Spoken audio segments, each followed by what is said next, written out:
Clinical lycanthropy.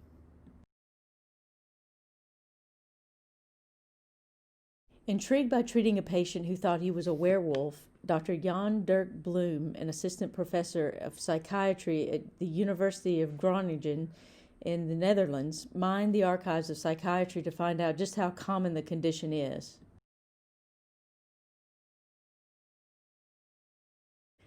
Bloom found that since 1850 there have been 56 original case descriptions of people who believed they were metamorphosing into an animal. Among them, 13 reports met the criteria for clinical lycanthropy, the medical term for having delusions of being able to turn into a wolf. The adjective clinical is used to emphasize that the condition doesn't mean actual lycanthropy or the ability to metamorphose physically into a wolf, Bloom said.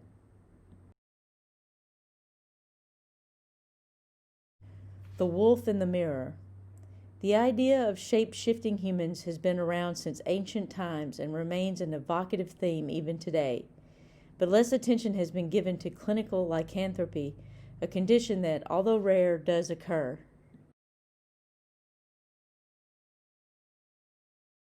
The condition is generally thought to be an unusual expression of another disorder, such as schizophrenia, bipolar disorder, or severe depression.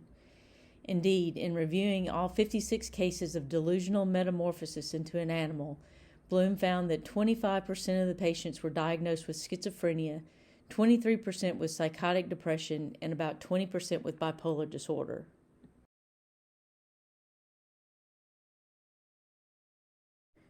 The first case report on clinical lycanthropy was published in 1852 and described a man admitted to an asylum in France who was convinced that he had turned into a wolf. To demonstrate this, Bloom explained, the man parted his lips with his fingers to show his alleged wolf's teeth and complained that he had cloven feet and a body covered with long hair.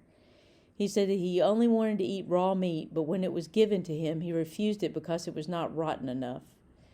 Other patients in the reports had similar delusions about changes in their appearance.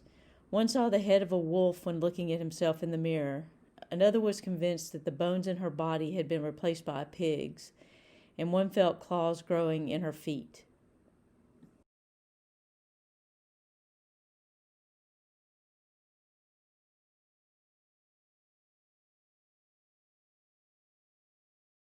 In the cases Bloom reviewed, patients perceived changes in their own physical appearance. For example, some thought their mouths and teeth had changed shape, or that their chests had broadened.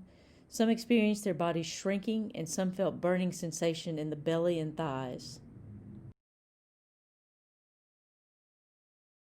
It is possible that in some patients these delusions originated from problems in related brain regions which profoundly changed the individual's sense of physical identity.